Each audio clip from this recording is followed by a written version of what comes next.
And he will talk about inverse DMC and welding independent discs. So please. Okay, hi everybody.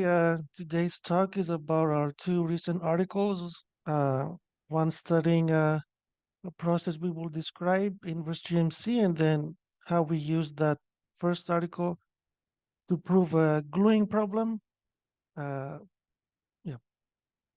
So first we'll go over the definition of this GMC process and its inverse, state what we proved, and depending on time, sketch some of the main steps. And yeah. Okay, so we start with the Gaussian free field. What is that? So this is a Gaussian process with the following correlation. As you see for t equal s, this is undefined. So this is not function valued. So that means we have to truncate. So we truncate. So what does that mean? It means that when t minus s is less than epsilon, you get log delta over epsilon, so it doesn't blow up. And when t minus s is bigger than delta, you get that they have zero correlation, which for Gaussian processes, it implies independent. Okay, that will be very useful later on.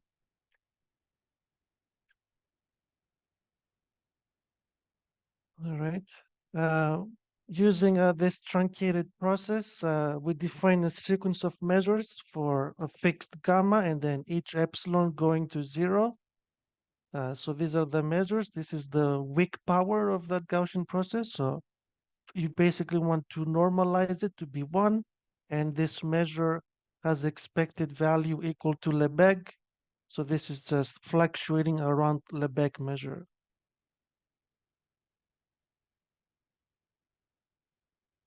It turns out that this sequence of measures is L2 Cauchy, so it has a limit in L2 space called Gaussian multiplicative chaos measure. The name originates from Paul Levy, who suggested to Jean-Pierre Cahan to construct the analogous multiplicative theory, the same as additive that we know from probability 101, strong law, central limit theorem, so on. Why is that the case? So take any sequence of numbers from the scales epsilon delta, split your Gaussian field in independent Gaussians. Then what do you get? You get that that measure that we just talked about can be written as integral of a product. Okay, so now you're dealing with a multiplicative object. Okay, and the question is how to do probability with this object. So where this is where the name multiplicative comes from. Yeah. The object that we will study is only on the interval 0 to x. So it looks like a Cantor-Devil staircase, but strictly increasing. And since it's strictly increasing, it has a well-defined unique inverse, Q of A, and this is the main object of our study. Okay, so this is the first time that you hit level A. Okay, all right. Everything above can be done instead of R can be done in 0, 1. So the way you do it is you look at this Gaussian free field with correlation EIZ and EIW. So that's another way. So you can work on the unit circle if you like, okay, which is natural for welding, as we will talk about. All right. And yeah, so now let's remind everybody about the welding stuff, the setup, and then we'll state our main result. Okay. All right. So what was welding? So you start with some mapping of the unit circle. You map 0 to 0, 1 to 1, and then you have some stuff in between. So that's the homeomorphism. And this homeomorphism is called a conformal welding. If you can find two conformal maps, that give you a conformal structure. So one map maps from inside the unicircle to the complex plane and outside to the Riemann sphere. And these two maps together are charts for a manifold given by gluing two disks according to this map phi. Okay, so we're building a manifold here, and these are the two charts. And the identification is you take these two disks and you identify Z1 with Z2 if and only if f of Z1 gets mapped to Z2 by that homeomorphism map. Okay, so that's conformal welding. That's the definition. Next, we explain what's the specific case for a GMC of this welding. What's the picture we want to have? So remember, we had this Gaussian field sample two independent copies, meaning that EU1T and EU2R is equal to 0. They're independent. Construct two equivalent, two analogous measures. So EU1T and eta2 EU2T dt normalized. And for some parameters, gamma 1, gamma 2, that might be different. Okay.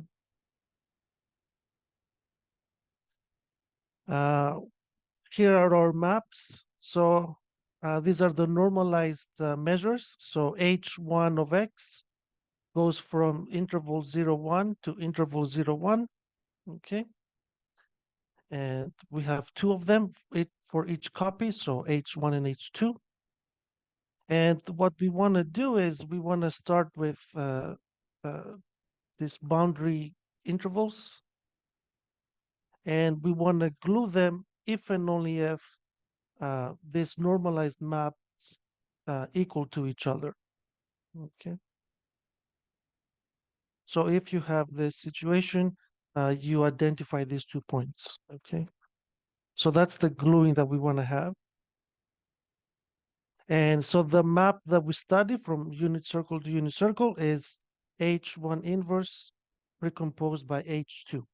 Okay. So we identify X1 with X2 if and only if so X1 gets identified with X2 if and only if this is equal to X1. So yeah, in the language of conformal weldings, we have this map given by this composition, and we even have a specific formula for this inverse. So this is just Q of X eta 1. Why is that? We'll just put it in. So eta Y over eta 1, they cancel out. You get Q of eta Y, so you get Y back. And we want to prove that this homeomorphism gives a conformal welding. It gives you two conformal maps. So again, the picture is we have X1 and X2. We glue them if and only if eta 1 of X1 is equal to eta 2 X2. Okay, and then that gives you some sphere, and you get a boundary loop given by you see in the picture where from each side we have a matching random weight. Okay, this is what they put in the literature, they call quantum length. So this is what they call in the literature. So the two quantum lengths are equal. All right, or LQG weights. All right. Okay, here's our main result.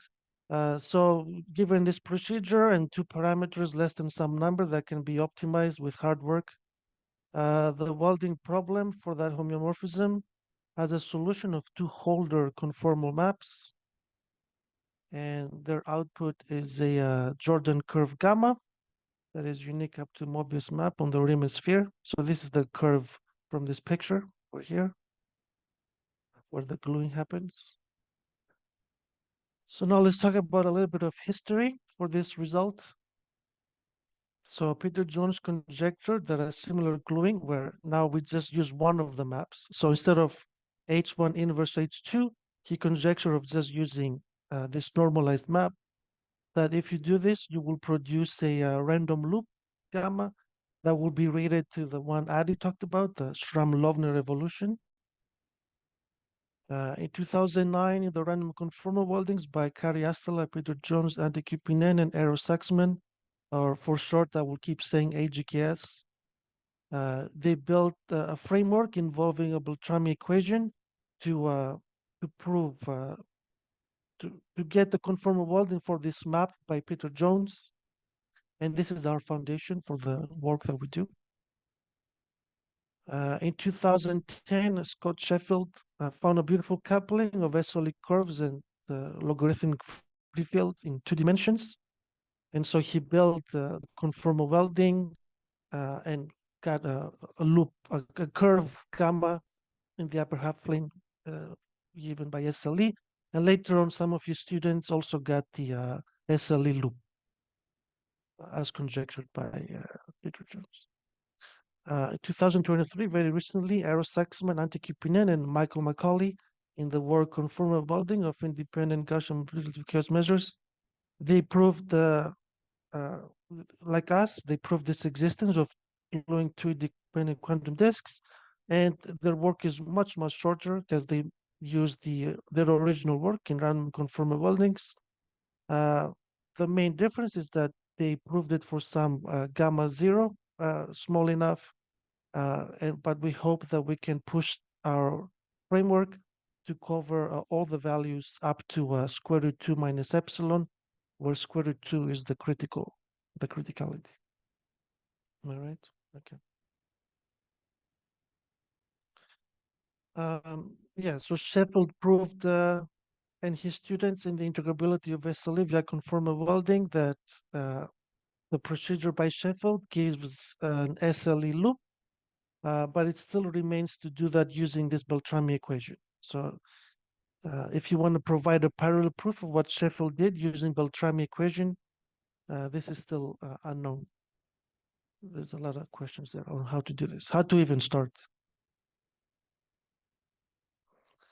So next, we'll go over some of the main steps of the main result. So first, let me remind you how you can use Beltrami equation to get conformal welding. This is very classical. So you start with some maps. In this case, we start with these inverses, and we extend them. We consider them as maps on the unit circle to unit circle. That's the setup for Beltrami. We extend them inside and outside the unit circle. So psi k is the Akfors-Belling extension of little phi k inside and outside the unit circle. This Akfors-Belling extension has corresponding K1, K2 dilatation and Beltrami coefficient mu1, mu2. So that means that these are the solutions of this following system. Okay, so psi 1, mu 1, psi 2, and then psi 2, mu 2, z2.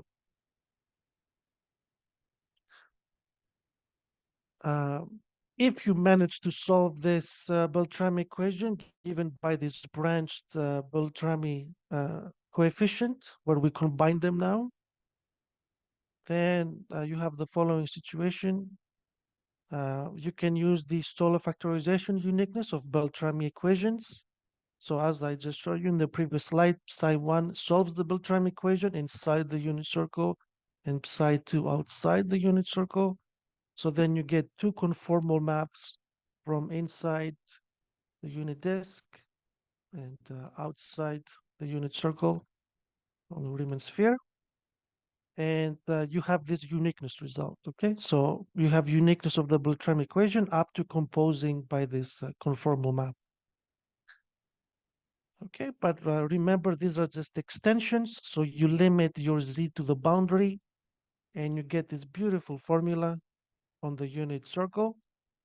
So we take psi 1 converges to phi 1 and psi 2 converges to phi 2. So we have this beautiful identity, which is just the conformal welding definition, because these are the 2 charts that we discussed. Okay. So in the JKS work, they studied this dilatation where you have the ratio of GMCs over adjacent intervals. So this is nothing else but studying the degree of quasi-symmetry for these maps. And you can see in some works that GMC is highly non-quasi-symmetric. It has no doubling property. So you're very far away from classical uh, quasi-conformal solutions. So you cannot use the ellipticity theory. So instead, you're dealing with what's called degenerate Beltrami equations. The Beltrami coefficient is equal to 1. And there's a large literature on this. These are the two main books that I studied for the degenerate case. So Kari Astala in the first book has a detailed chapter on the Lehto welding that we will talk about. And then we also have the Beltrami equation where they study general ring solutions. Okay, so let's talk about the Lehto welding, which is used to solve the Beltrami equation in the degenerate setting. So there's a quantity called the Lehto integral, which ends up forcing you to control moments of some ratios. This will be multi-point moments, so it will be products of ratios, and we need a way to decouple them. And even after you decouple them, you still have to control each ratio. So we'll go over each of these steps. So now let's talk about general Lehto integral and what Lehto did.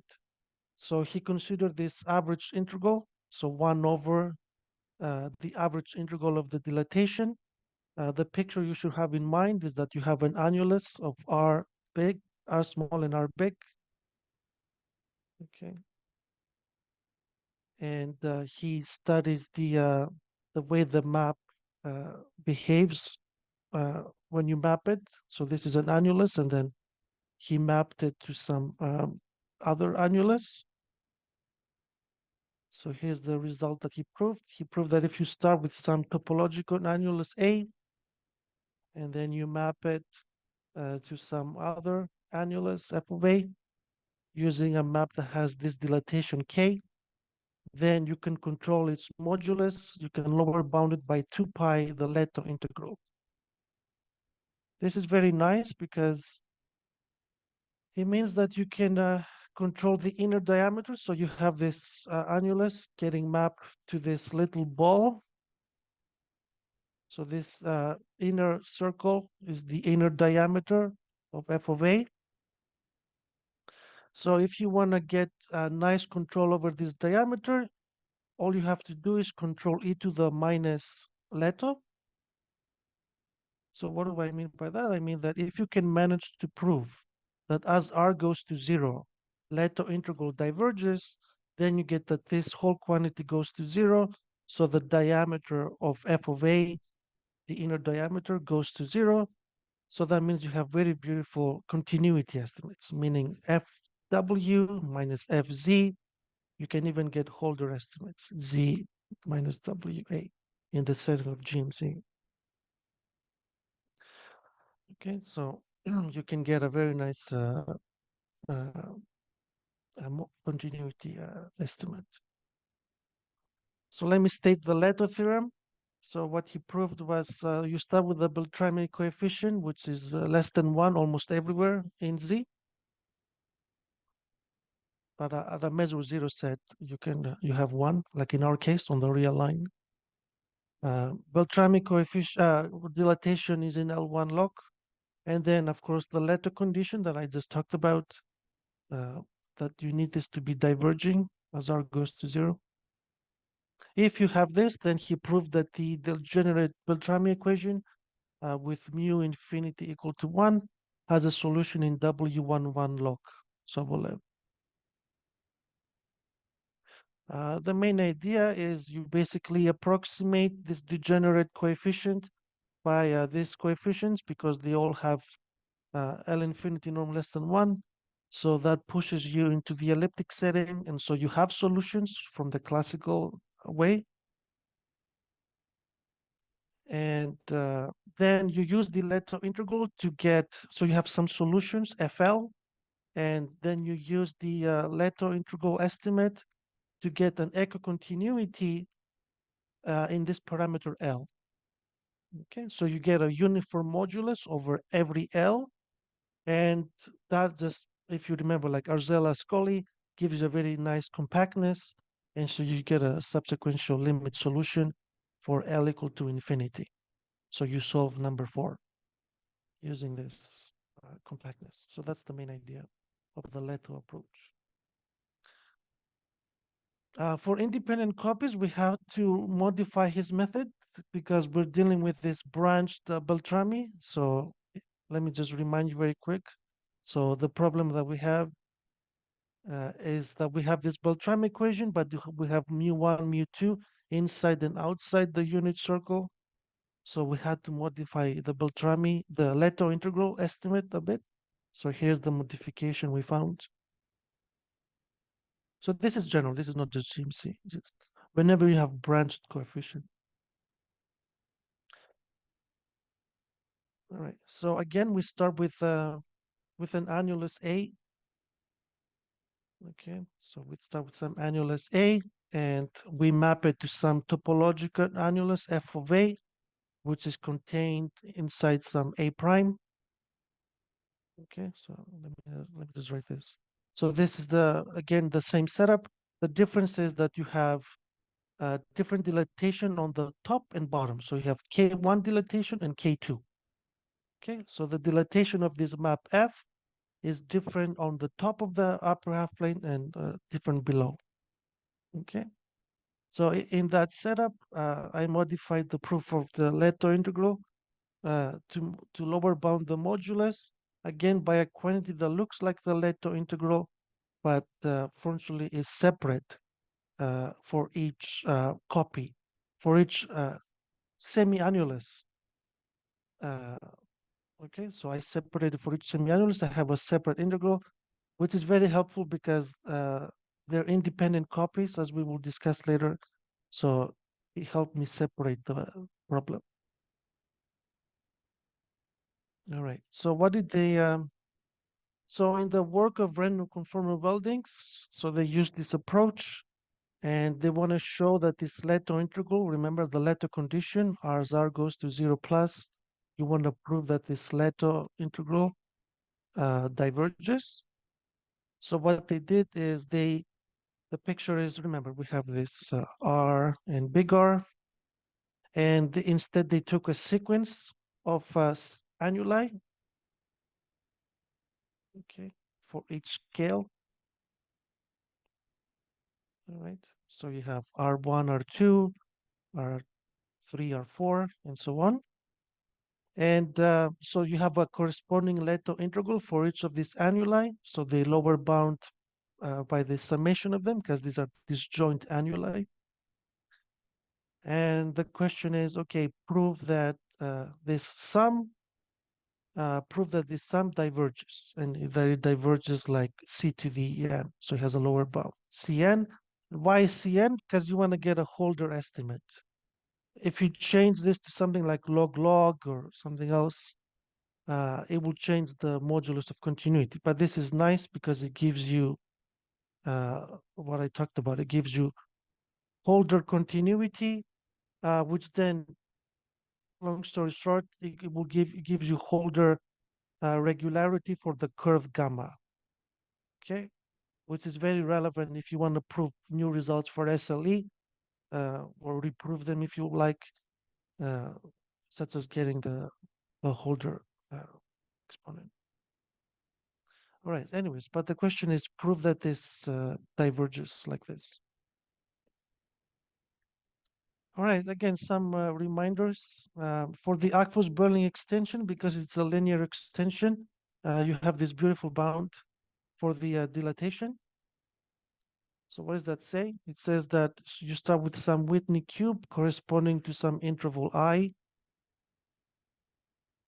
Then if you want to control the dilatation over this Whitney cube, all you have to do is use the boundary correspondence. So you have this Whitney shadow, and you have some intervals, J1, J2, from a lower scale, but neighboring to this interval I. And yeah, so you can control the supremum of this dilatation by summing over these intervals and studying this quasi-symmetric ratio. So if you want to control this, you can do it by controlling these ratios. Okay, and as you can see that if I take I shrinking to 0, so if you have a shrinking interval, you end up studying the limiting quasi-symmetric ratio of this, which doesn't exist. So that's the problem. The problem is that this supremum blows up as I shrinks. Okay, so as I goes to 0, this supremum blows up. Okay, but the question is, does it blow up not too fast? Okay, all right.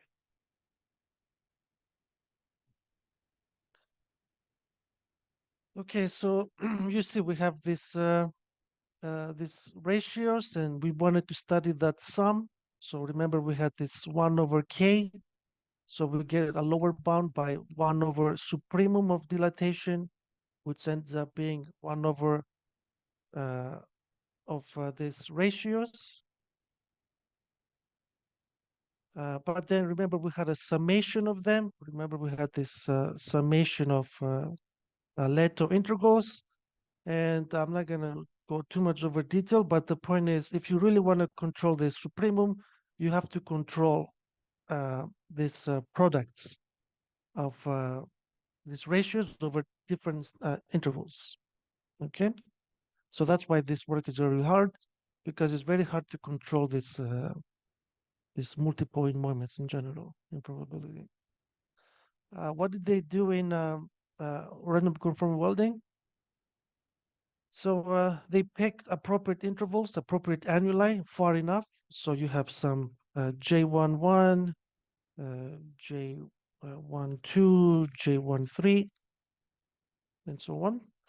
And they picked these intervals to be far enough so that you have, so they can upper bound the expectation of the product by the product of the expectations. What's the main idea? The main idea is the following decoupling. So remember I told you that so you have two intervals here, and if I give you some point t and some point s, and you know that t plus delta is less than s, then you have that ut delta is independent of u delta s. So these two Gaussian processes are independent, but what is this eta is just the integrals of them, right? So this was just the integral from a to b of u delta t. So since they're independent, that means these integrals are also independent, okay? And that's how they get this estimate, okay? They simply take annuli far enough from each other so that they can estimate by the product of the expectations, okay? That's one of the key ideas there. In our world, we're in trouble. Even if the intervals are far enough, you're always stuck being correlated. So we want to get a similar estimate by a product of expectations, but there's no hope to do that with deterministic intervals. So what's the problem? The problem is that this GMC process is not Markov. So let me explain. So you take two intervals AB and CD, and ideally you want, like with GMC, you want to say that if A and B and CD are distant enough, then they're independent. That doesn't happen. Why? So here's a way to write the QCD. You can write it as this shifted object. But GMC is not a Markov process because of the correlation I just talked about, the delta correlation. So you have that eta QC is correlated, or it's not independent of QC.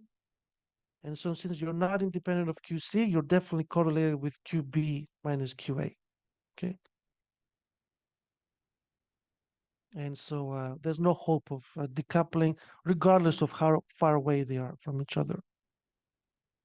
Uh, the main way we got around it is we looked at the decoupling for GMC. So remember we said that um, if you look at two intervals, C and D, then these two are independent when B plus delta is less than C.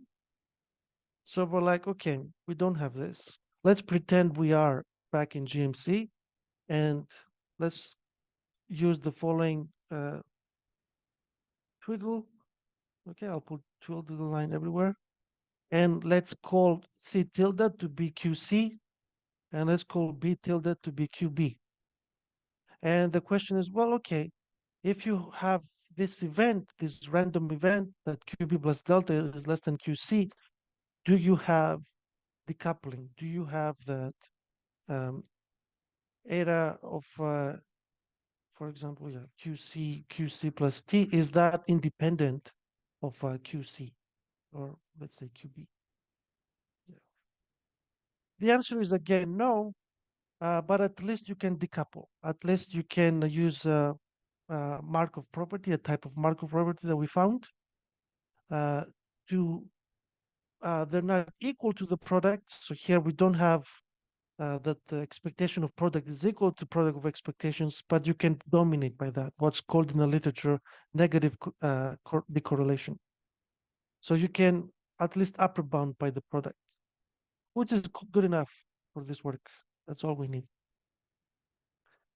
Again, remember we had expectation of products, and that means you just one event is not enough. You need to have it for a bunch of them.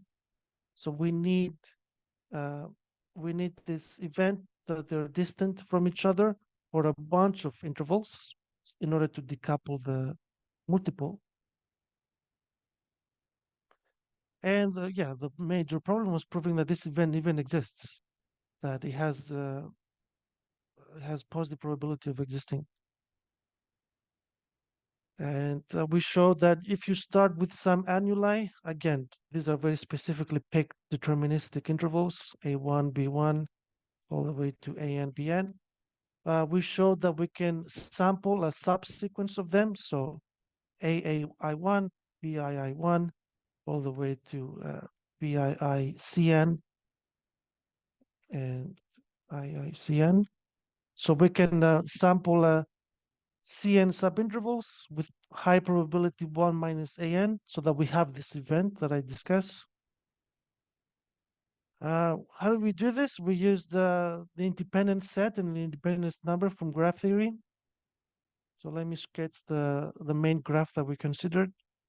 So we have vertices V1 corresponding to QA1, V1, V2, QA2, B2, all the way to VN.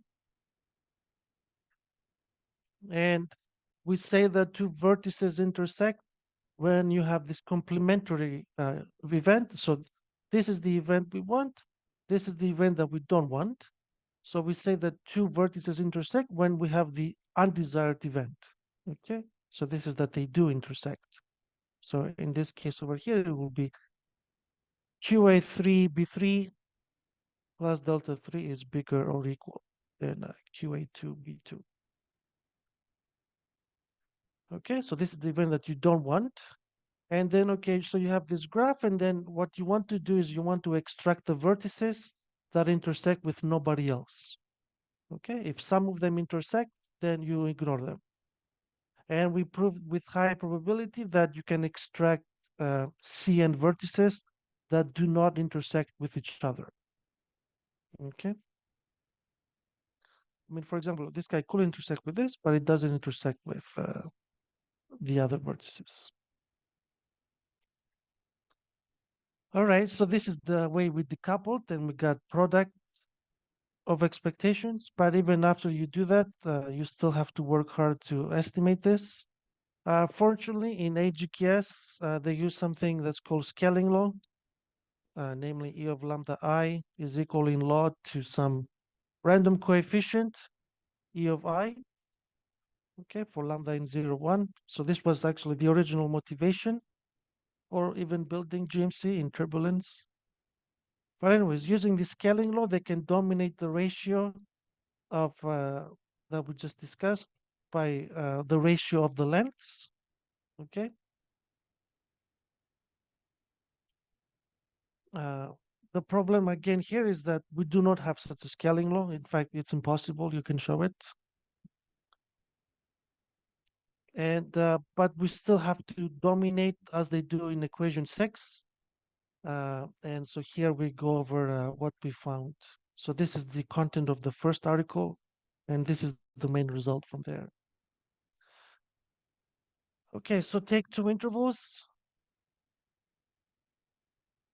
Take an interval j that shrinks to 0, okay?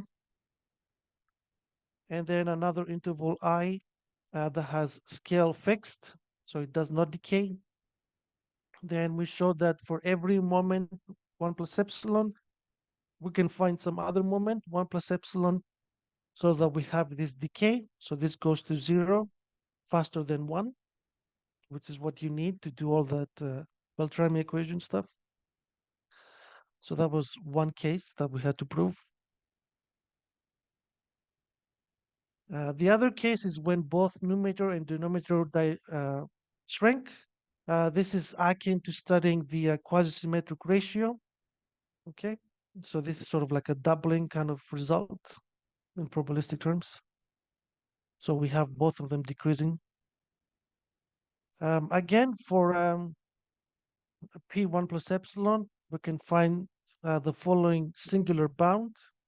So you see here that as x goes to 0, this ratio, they both each go to 0, and this upper bound diverges. Okay. But unfortunately, we can take this parameter epsilon to be arbitrarily small at the cost of this proportionality constant blowing up. So if you want to take epsilon smaller, this proportionality constant will blow up, which we don't care. It just messes up the folder continuity a bit, but you still get the decay that you want. All right, let me mention how you can use this result to prove that the dilatation is L1 log. Okay, so this is one of the conditions in the Lehto theorem. So remember, we had this boundary correspondence. And what was the idea, right? So you want to control, you want to show that the dilatation is in L1. So you take a box 0, 1, 0, 2, you split it using Whitney cubes, and each one has its own Whitney shadow, and each Whitney shadow can be controlled by this quasi-symmetric ratio, and this quasi-symmetric ratio we just controlled it. Okay, we controlled it by that expected moment. So you can control the expected value of the integral of dilatation by the thing I just computed, right? This x of epsilon that you see here. And so that's why this is nice, because remember, when you have an integral 1 over x epsilon, you have integrability as long as epsilon is less than 1. Okay, so this is beautifully integrable. So you get a finite number. So you showed that that this guy is finite almost surely. Generally, when the expectation of a random variable is finite, you get that the random variable is bounded. Okay, so that's how we got the dilatation is L1 very quickly. All right, so in the remaining 10 minutes, I'll just talk some probability, some of the stuff we did.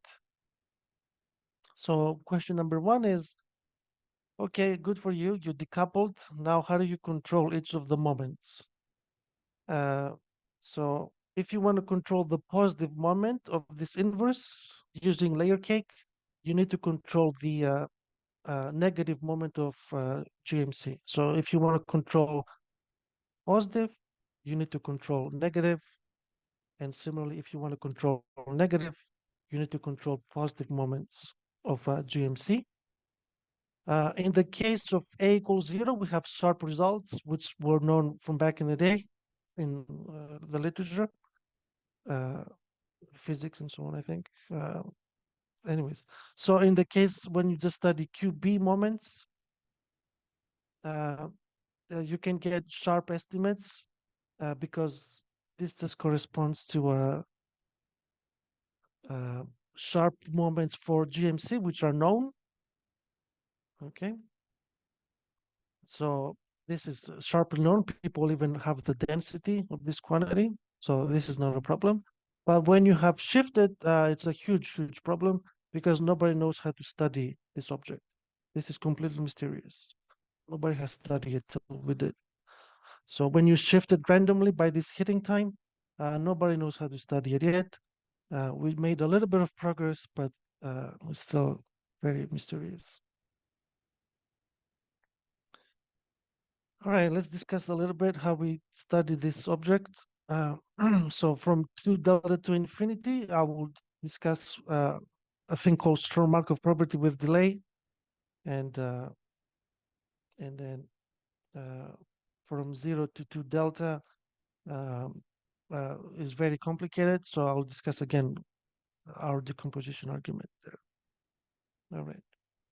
Okay, so first for the large scale to delta infinity, we use the perspective from Barron motion.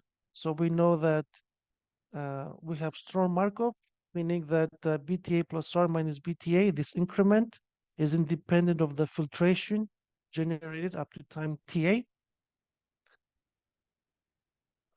But unfortunately, we have, I mean, whatever, yeah. So we have a correlation, short range correlation, and that means that you have to add this little delta. Okay, so for Brownian motion, we have BTA plus R minus BTA, but here we need to add a little delta.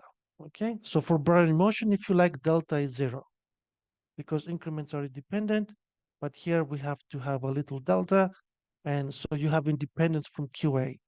Why is that nice? Because you can forget QA. So you have this equivalent distribution. QA disappeared, which is very painful to work with and mysterious. So going back to that moment, we lower bound 8 of QA plus T by QA plus delta, which we are allowed to do because T is bigger than 2 delta. So this number here is positive. And so we came back to regular GMC, where there is no QA to bother us. And here the moments are sharp. So we have sharp moments for GMC because they're known in the literature all the way back to Bakri Museum. So there's nothing new here. In the other range of T0 to 2 delta, this is where all the problems start and why our estimates are not sharp and why gamma needs to be so small. So first you start by decomposing. So QA is the inverse of GMC and it has range in 0 infinity. So we split this this interval 0 infinity by this intervals IK. All right. And then we take supremum over these intervals. Okay, so if you know that QA is in one of these intervals IK, you take supremum over that. Now you're back in a deterministic world. So here there is no QA anymore. You just have a whole collection of GMCs and they're shifted by this T, which belongs to a deterministic interval. Okay, and here you're back in regular probability where you want to control the supremum by a maximum. Okay, but anyways, so this is the worst step. This is where we lost the gamma. We wanted to do it all the way to square root 2, but this is impossible here because for this quantity to even be finite, at the very least, you need gamma less than 1, at the very least. So this is where, if any progress is made in the future, this will be one of the first locations.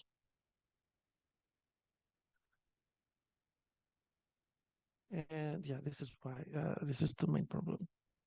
And yeah, so if you really are interested in this, you will come and see that one of the main issues is studying the shifted field, UQA plus S minus UQA.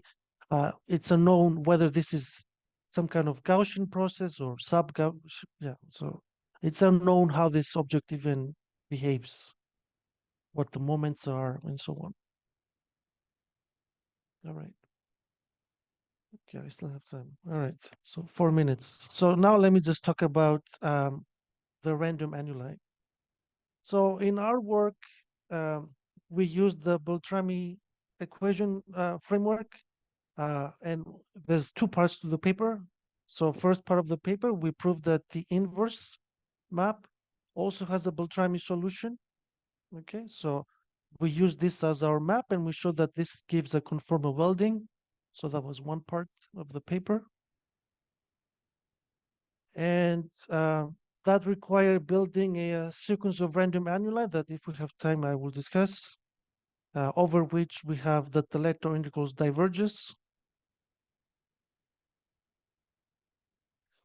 Oh, okay, so we have time. I'll talk about it. So, all right, let's talk about how we built the random annuli. So I have this. So what did they do in AGKS? They had this ratio, right? So they had the supremum of dilatation, and they dominated by this summation of quasi-symmetric ratios. But if you really want to decouple, you have to remove the upper scales. And the way they did that is they noticed that, okay, my eta is equal to E of U ds, but I can split this. I split it into two copies, delta 1, delta n, and delta n all the way to 0. So this is the singular part. This is a continuous function. So they pulled out the supremum. So that's what they did here. And why is this very beautiful? Because it's known by Borel, Tyrrell, Chase, and Sudakov that this supremum has very nice decay estimates similar to Gaussian. So this being bigger than lambda decays Gaussian-like. So that means this factor here is bounded and nicely controlled. So you can ignore it and keep truncating. Why is this interesting? Well, let's imagine what happens as delta n goes to 0. What happens to the integral of u delta n? It just becomes Lebesgue because you're just left with e to the 0. Okay. All right. So, but in our work, we don't have, the inverse is not an integral of a Gaussian process. It's the inverse of that. But we found some decoupling relation, which is this one, and then that forced us to use random annuli. Why? Because if you want to go from qx, you have qn x over some Gaussian process. So if you really want to control this scaling factor, you better have some random x. So you have x and then EUN over EUN to have a ratio like they did. Okay. Now let me, in the remaining minute, just talk about the further directions.